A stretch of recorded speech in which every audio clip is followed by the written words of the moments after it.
All right, one more time. I'm going to try and make this video quick. The reason why I'm making this video today is because my bookshelf broke. One of the shelves on my bookshelf, the one in the middle, broke.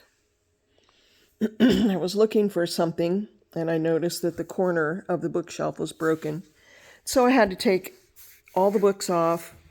Anyway, I found this Bible that I had forgotten about. I was flipping through pages of books because I was looking for a scrap of paper. That's my filing system. And anyway, I found the paper I was looking for, but in doing so, I also discovered that my bookshelf needed to be taken apart and repaired. So anyway, that brings me to this article here that you see inside this old Bible. I don't know how many years I've had this old Bible. I'm probably going to go back to the early 90s with this Bible. This is one of the it's an old amplified Bible. I forget how old this Bible is. Pretty old. Anyway, this takes me back to the early 90s. I always wanted an amplified Bible, and you can see it's very well used. This is the book of Isaiah, and this article was in a local newspaper after we moved here to Missouri. I bought this house in 2013. So around 2013, they put this article in the newspaper. This woman's remains was found not far from here, not far from my house, in 1985. April 18th, 1985, a dog found her remains and dragged some bones home. And the dog helped obviously whoever the owner of the dog was called the police, and the dog helped them locate the remains. So from 1985 until 2013, they had this woman's remains, and you can see the artist's rendition of what they thought this woman looked like. They couldn't find all of her remains. They found like a leg bone and her skull. And that was pretty much it. And anyway, I don't have the whole article. I just kept part of it because I felt compelled to pray for her, that they would identify her,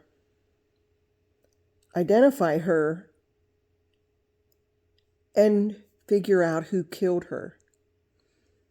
I know that, and at the time it seemed crazy. It seemed, in 2013, I really didn't know anything about DNA or anything like that. I didn't, they'd had her since 1985, and I just felt compelled to pray for her that they would identify who she was and figure out who killed her. That's all I could think about.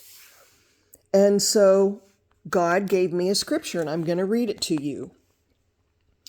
For behold, the Lord is coming out of his place to punish the inhabitants of the earth for their iniquity.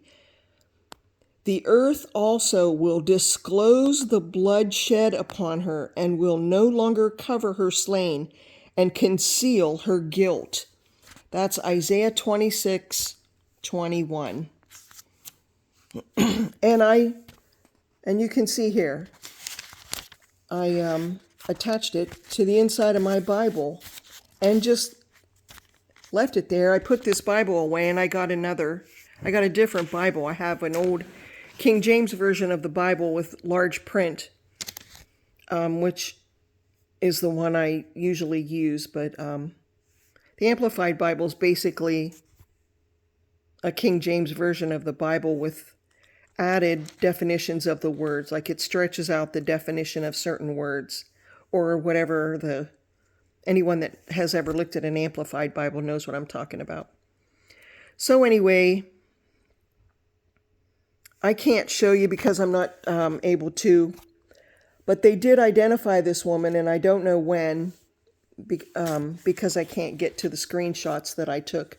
I'm going to put the screenshots of what I found about her identification in my post area if anyone's interested, and I'll attach a link to this video. But anyway, they identified her, and it turns out she's not a white woman after all.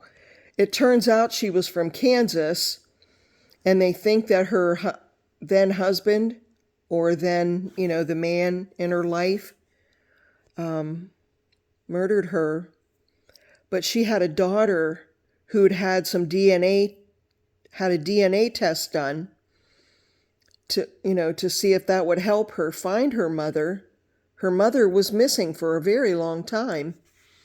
And she was doing what she could do to help bring her mother home or locate her mother, maybe have a reunion with her mother. But I don't recall exactly, but I think she thought that her dad had killed her mother.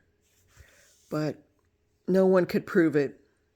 But anyway, this woman turns out that she's an African-American woman. And they extracted DNA from the remains that they did have. And they identified her. But they had her for so long they had to use DNA. And I think this article was about them raising money. It was really expensive back in 2013, right? I guess thinking like $10,000 or something like that to have these, this old of remains, to extract DNA from these old of remains. So anyway, they did identify her, but I felt compelled to pray for her. And you can see there, I pray for mercy, that God would identify her and discover who killed her. That's how I prayed for a long time. Daily, I prayed over this. And then I felt like it was okay to put the article away. And I just paper clipped it inside my Bible where God gave me this scripture verse. And I left it there. And yesterday when my bookshelf broke, I was flipping through the pages because I was looking for something else, and I found this. I actually thought I threw this article away. This isn't what I was looking for, but this is what I found, and I just wanted to report on it. All right, love y'all. Listen, nothing is impossible. God reveals his secrets. Nothing is hidden. And if you have something impossible in your life, just pray. God hears us. God answers.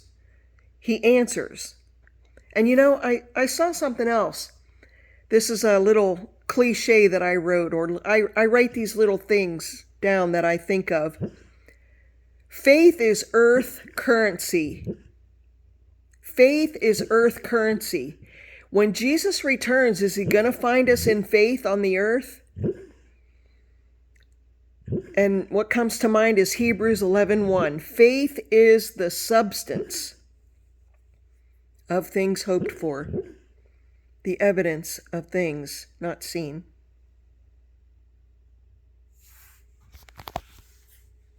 Are you having a dream, Mickey?